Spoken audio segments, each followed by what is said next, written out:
आज का जो चैप्टर है आप सभी के आईसीएसई क्लास 10th का हिस्ट्री का चैप्टर है, the first war of independence. तो आप सभी को पता होगा कि अंग्रेज़ हमारे देश पे कब्जा किए थे और हम पे कुछ सालों तक रूल किए। 200-300 साल तक हमारे देश पे क्या कि उन्होंने रूल किया। देखो हुआ क्या था कि जो अंग्रेज़ हैं वो हमारे देश में पहली बार 1608 में आए थे, यानी 1608 में अंग्रेज़ इंडिया में पहली बार आए थे। तो जब अंग्रेज़ यहाँ आए थे तो उनके दिमाग में इतना ही था कि हमें इंडिया में जाके ट्रेड करना है। इंडिया में व्यापार करने के लिए आए थे क्योंकि हमारे यहाँ सिल्क, कॉटन, इंडिगो ये सब चीज़ें और स्पाइसेस यानी मसाले बहुत ज़्यादा मात्रा में हुआ करता था। तो उनका इंटेंशन ये था कि हम इंडिया में आके सिर्फ और सिर्फ क्या करेंगे, व्यापार करेंगे। वो इसी नीयत से हमारे देश में आए। लेकिन जब वो यहाँ पहुँचे तो उन्होंने देखा कि जो हमारा इंडिया है, जो यहाँ की कम्युनिटीज़ हैं, वो छोटे छोटे पार्ट्स में डिवाइडेड है। यानी कि लोगों का आपस में कह लो एकता नहीं है, आपस में एक दूसरे पर भरोसा नहीं है। लोग यहाँ डिवाइडेड लोग हैं। और ऐसे लोग हैं कि जिनको हम बहुत ही आसानी से बेवकूफ़ बना सकते हैं, या जिनको हम बहुत ही आसानी से बेवकूफ़ तुम नहीं कहेंगे, क्योंकि हम इंडियंस क्या करते हैं कि हम दूसरों पे बहुत जल्दी भरोसा कर लेते हैं। तो उनको लगा कि हम इनको अपने फेवर में लेकर के इन पे हम आसानी से रूल कर सकते हैं। तो जो अंग्रेज़ हमारे देश में पहले सिर्फ व्यापार करने आए थे, अब उनके दिमाग में ये आ गया कि ये छोटे छोटे कम्युनिटी में डिवाइडेड हैं और भोले लोग हैं, तो क्यों ना इनको हम लोग कब्जा कर लें इस देश पे और यहाँ राज करें। तो इस तरह अंग्रेज़ों ने हमारे देश पे कब्जा कर लिया और पहली बार कह लो फुली कह सकते हैं कि फुली जो हमारा देश है वो अंग्रेज़ों के कब्जे में आ गया 1757 में। जो बैटल ऑफ प्लासी हुआ तो उस प्लासी के युद्ध में अंग्रेज़ों ने फुली इंडिया को कह लो अपने कंट्रोल में ले लिया। तो अब होता क्या है कि ये तो रहा आपका कि कुछ अंग्रेज़ इंडिया आए, इंडिया पे कब्जा किया, कैसे किया। तो ये सब चीज़ें हमारे देश में चल रही थी। पिछले 100 साल से अंग्रेज़ हमारे ऊपर राज कर रहे थे। 1757 से लेके 1857 तक आगे भी करने वाले थे। लेकिन अब 1857 में होता क्या है कि अब अंग्रेज़ हैं, अंग्रेज़ हमारे देश पे राज कर रहे थे, तो लोग राइफ़ल यूज किया करते थे। 1857 से पहले जो यहाँ की हमारी सिपाही कम्युनिटी थी, जो भी इंडियन सोल्जर्स थे या फिर ब्रिटिश सोल्जर्स थे, वो लोग पुराना क्वालिटी का एक राइफ़ल यूज करते थे। इस राइफ़ल में होता क्या था कि इसको अनलोड और लोड करने में, यानी कि फायरिंग करने के बाद से दोबारा इसको लोड करने में काफ़ी टाइम लगता था। इसमें हमें पहले बारूद भरना पड़ता था, उस बारूद को फिर सेट करना पड़ता था। इसमें काफ़ी समय हमारा नुकसान होता था और काफ़ी टाइम लगता था दोबारा फायर करने में। तो अंग्रेज़ों ने 1857 में एक दूसरा राइफ़ल इंट्रोड्यूस किया। अब इस राइफ़ल में जो गोली थी, यानी जो कार्ट्रिज जिसमें भरा जा रहा था, उसकी क्वालिटी ये थी, इसको हमें अनलोड करने में बहुत कम समय लगेगा। इसके लिए उन्होंने एक नई क्वालिटी का नया किस्म का राइफ़ल इंट्रोड्यूस किया, जिसके अंदर आपको स्क्रीन पर दिख रहा होगा ऐसी गोली उसमें भरनी थी। यानी इसमें दोबारा आपको अंदर बारूद नहीं भरना था, सिर्फ क्या डालना था, इस गोली को डालना था अपने मुँह से नोच करके, इसके ऊपर एक मतलब लेयर था उसको हटा करके।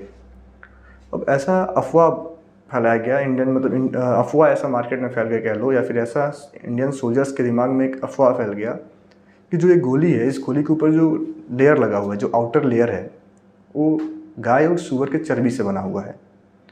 और ये हिंदूज़ और मुस्लिम जो दोनों सोल्जर्स थे ब्रिटिश आर्मी में, हिंदूज़ और मुस्लिम्स दोनों के रिलीजियस सेंटिमेंट्स को हर्ट किया कि भाई जो चीज़ें हमारे लिए प्रतिबंधित हैं उनको हम कैसे अपने मुंह में लगाएंगे, कैसे उसको हम ओपन करेंगे, ठीक है, उसको हम कैसे अपने पास रखेंगे। तो जो कार्टिज अंग्रेज़ों ने इंट्रोड्यूस किया, कुछ ऐसा ये रीज़न रहा कि जो हमारे सोल्जर्स थे उन्होंने क्या किया, इस राइफ़ल्स को जो नए वाली राइफ़ल थी उसको यूज करने से मना कर दिया। और वीडियो में आगे बढ़ने से पहले मैं आप सभी को बताना चाहूँगा कि इस चैप्टर का नोट्स आपको वीडियो के डिस्क्रिप्शन में दिया गया है। इस वीडियो को कंप्लीट देखने के बाद से इस नोट्स को आप ज़रूर पढ़ें, जिसका स्क्रीनशॉट आपको स्क्रीन पे दिख रहा होगा। तो हमारे जो इंडियन सोल्जर्स थे उन्होंने इसे यूज़ करने से मना कर दिया। होता क्या है, 1857 में पहली बार बहरामपुर में जो इंडियन सोल्जर्स थे उन्होंने इस राइफ़ल्स को यूज़ करने से मना कर दिया। फिर उसी साल मार्च में 1857 में बैरकपुर, एक जगह है बैरकपुर, वहाँ पे मंगल पांडे जो कि हमारे इंडियन सोल्जर हुआ करते थे, उन्होंने एक अपने बटालियन के मेजर को मार दिया, क्योंकि उसने फोर्स किया ना यूज़ करने के लिए, तो उन्होंने मंगल पांडे जी ने उसका कत्ल कर दिया। फिर क्या हुआ कि मंगल पांडे जी को पकड़ करके उन्हें फांसी दे दी गई। देन मेरठ में 21 अप्रैल 1857 में मेरठ में क्या होता है कि 90 सिपाही इस राइफ़ल्स को यूज करने से मना कर देते हैं, जिनमें से 85 को अंग्रेज़ों ने पकड़ के जेल में बंद कर दिया।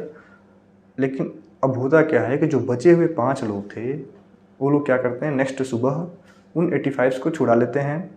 ठीक है, यानी कह लो जिसके वजह से क्या होता है, थोड़ा सा एक भावना, एक बदले की भावना अंदर से आती है कि भैया हमें पकड़ा है तो इसे हम मारेंगे, ऐसा कुछ हो जाता है, आप कह सकते हो।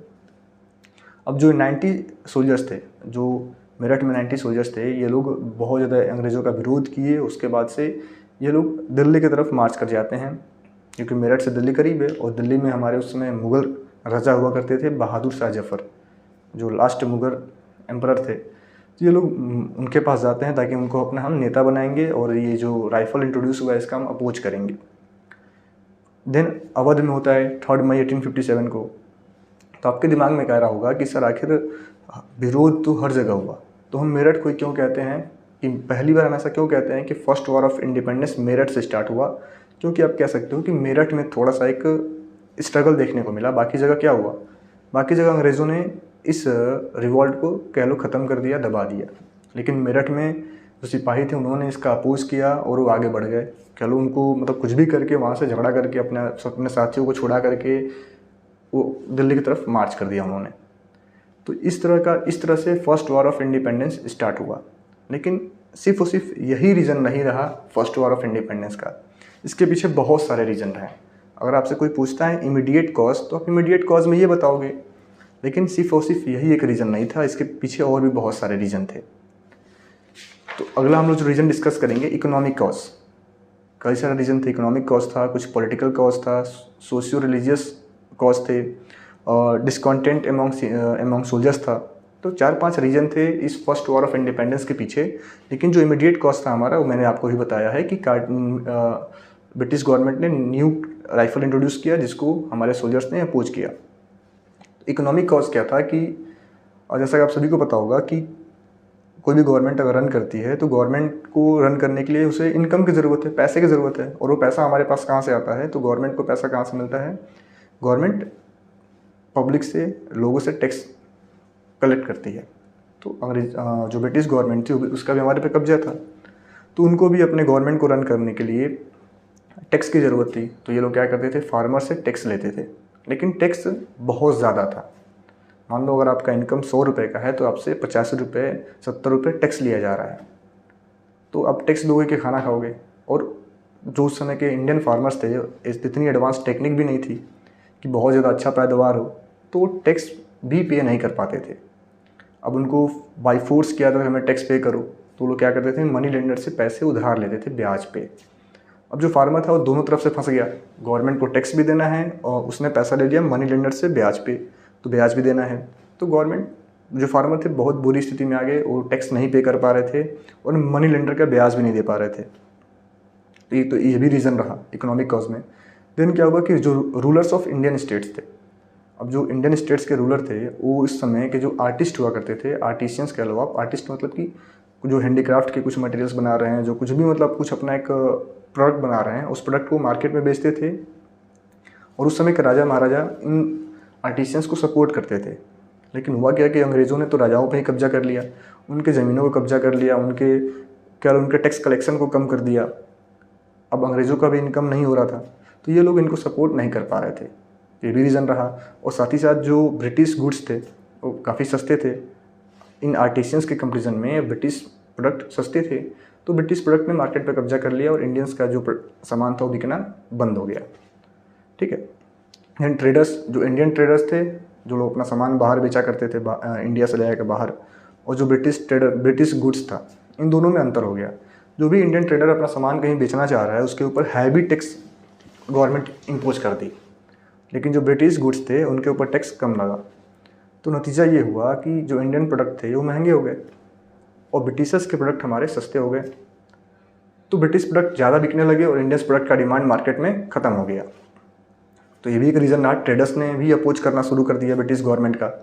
जमींदार, अब हमारे पहले क्या था कि पहले हमारे इंडिया में जमींदार हुआ करते थे जिनके पास ज़्यादा खेती थी, उनसे भी ज़्यादा टैक्स वसूला जाने लगा, तो जमींदार भी परेशान।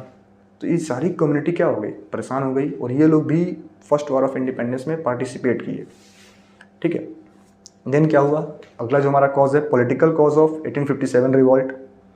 ठीक है, तो 1857 रिवॉल्ट का जो पॉलिटिकल कॉज है वो यह है, उस समय के एक गवर्नर जनरल थे लॉर्ड डलहौजी। वो एक नई पॉलिसी लेके आए, डॉक्ट्रिन ऑफ लैप्स। अब इस पॉलिसी में क्या था कि डॉक्ट्रिन ऑफ लैप्स पॉलिसी में ये बोला गया कि जो भी राजा हैं जिनके भी अपने वारिस नहीं हैं, जिनके भी अपने लड़के नहीं हैं, उनके स्टेट को ब्रिटिश गवर्नमेंट कब्जा कर लेगी। अब इसके पहले क्या होता था कि अगर मानो कोई लड़का है, उसका राजा नहीं हो रहा है, तो लड़का जो राजा था वो किसी बच्चे को अडॉप्ट करता था, और जो अडॉप्टेड सन है उसी को लोग अपना उत्तराधिकारी बताते थे, उसी को लोग अपना राजा मानते थे। लेकिन इन्होंने क्या कह दिया, नहीं अब ऐसा नहीं चलेगा, अगर आपका लड़का नहीं है तो आपके राज्य को ब्रिटिश गवर्नमेंट क्या कर लेगी, कब्जा कर लेगी। तो इसके तहत ही झांसी, आपने सुना होगा कि रानी लक्ष्मीबाई जी ने झांसी में एक युद्ध लड़ा, battle of Jhansi, battle of Nagpur, ऐसा बहुत सारे स्टोरी पढ़ाया जाता है।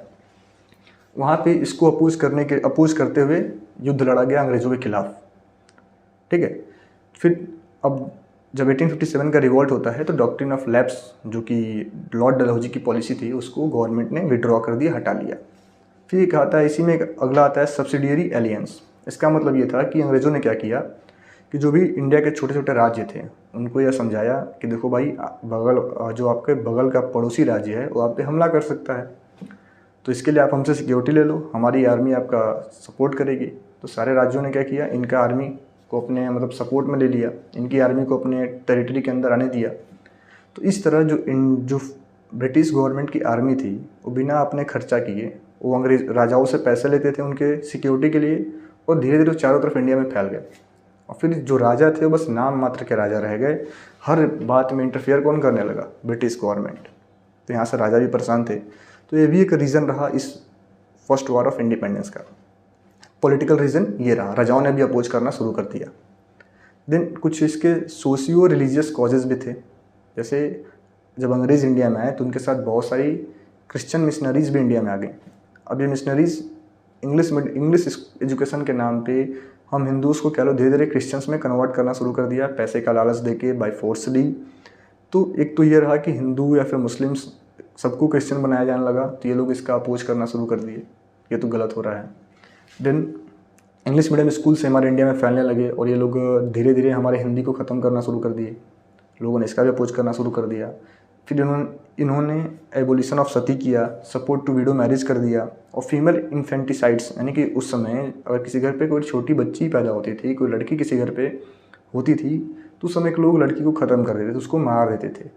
तो ये जो नीचे के मैंने 3 लाइन आपको बताएं, एबोलिशन ऑफ सती आपको स्क्रीन पे दिख रहा होगा, सपोर्ट टू विडो मैरिज और फीमेल इन्फेंटिसाइड्स, ये तो अच्छे काम थे अंग्रेज़ों के, लेकिन उस समय की जो हमारी कम्युनिटी थी उसको लगा कि ये तो हमारे कल्चर को ही ख़त्म कर रहे हैं, तो उन्होंने इसको भी अपोज करना शुरू कर दिया। तो ये रीज़न रहा, सोशियो रिलीजियस कॉज रहा। ठीक है, देन अगला जो हमारा लास्ट टॉपिक है इसमें का, डिसकॉन्टेंट एमॉन्ग सिपाही सोल्जर्स। जो सिपाही थे, सोल्जर्स थे, अब ब्रिटिश आर्मी में 2 टाइप के सोल्जर्स थे, एक तो इंडियन और दूसरे ब्रिटिश। ब्रिटिश सोल्जर्स की संख्या कम थी, इंडियन सोल्जर्स की संख्या ज़्यादा थी, लेकिन फिर भी ब्रिटिश गवर्नमेंट जो इंडियन सोल्जर्स थे उनको कम सुविधाएं देता था, कम सैलरी उनको मिलता था, और जबकि काम दोनों का सेम था। तो जो इंडियन सोल्जर्स थे उनके दिमाग में भी ये बातें आने लगी कि यार ऐसा हमारे साथ क्यों, हमारे साथ पार्शियलिटी क्यों किया जा रहा है।